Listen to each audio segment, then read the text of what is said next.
she was literally standing in the line and she would move. A trolley is the size of a car. So if that hit her, there is no way of her surviving. It was going to run her over.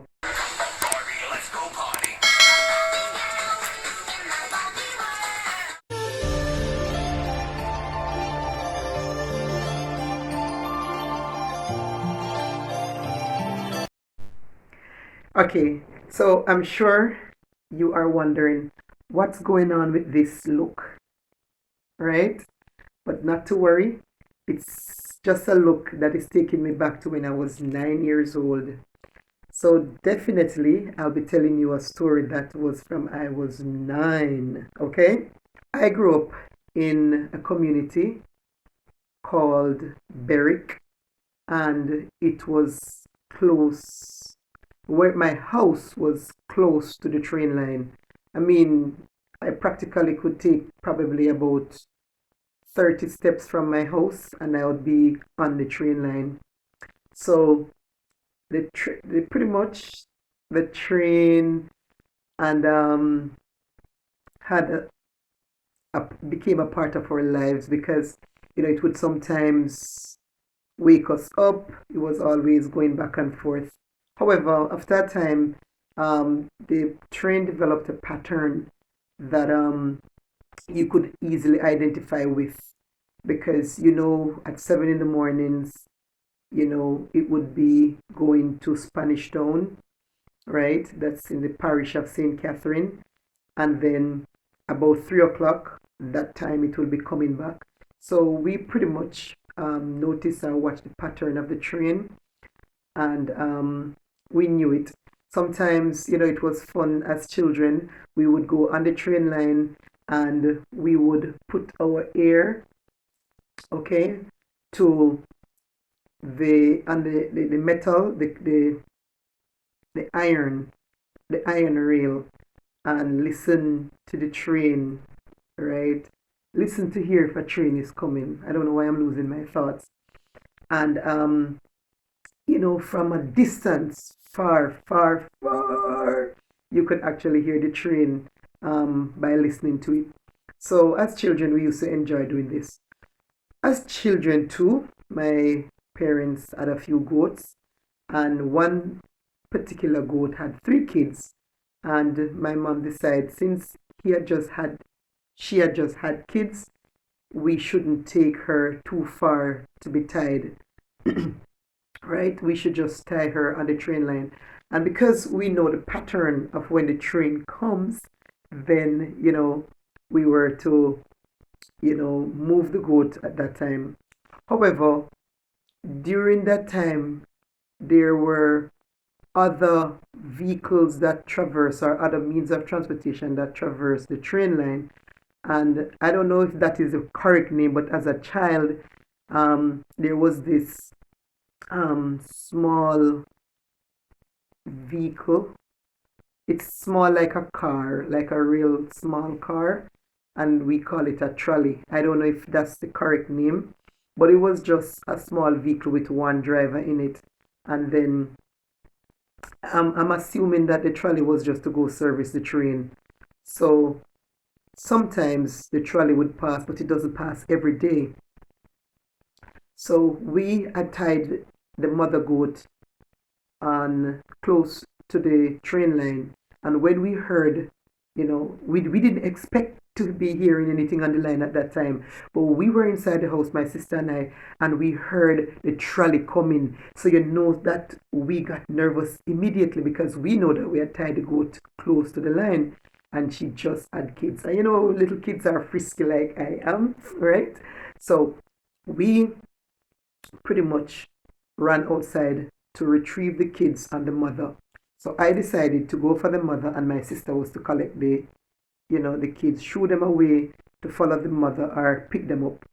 Anyway, when they always say that you're not supposed to touch the tail or the tails of the kids because it will prevent the mother from giving suck to them. I don't know if nothing goes off it true, but that's what we were told. So you have to always be conscious. Where did that come from in the story? Anyway, just a sideline thingy. But back to the cube. we were there trying to get to secure our animals. I removed the goat, the mother goat, and tied her, in the yard and on a orange tree. And by this time, the train was getting closer. But normally, as I said, you can hear it from a distance because taxis and cars, vehicles, trucks were not prevalent in those times. So when you hear a vehicle, it is evident, it is quite audible. And definitely when it comes down to the train, the line runs across or along where I live, so you could actually hear the sound from a distance. So we were like there, and I secured the mother, and my sister was standing in the train line. Now I realized that the train was coming closer, and the little kids, they are frisky. The little kids are frisky and running all over the place, and she's there trying to shoo them, out of the train line, and they would move. And to my surprise, to my surprise, um, the trolley was coming closer. It wasn't a train; it was a trolley because we weren't expecting the train until 3, and that time it was probably about 12 or 1 o'clock in the day, and it was the summer holidays. So we were there, and she was literally standing in the line, and she would move. So I'm like, Lisa, get out of the line. The trolley is coming. Get out of the line. The trolley is coming. And she was moving. And I was like, what the heck? She didn't move. And I was so scared. So I was like, what do I do now? Kids, my sister, what do I do? As a child, you're not thinking as an adult and you don't know what to do. Trolley is coming closer and she's still standing in the line. So all I could have done at that time as it got closer, and as I said, she froze. She was not able to retrieve the kids, and apparently she didn't know what to do, and she froze in the line. Now, a trolley is the size of a car. So if that hit her, there is no way of her surviving. It was going to run her over.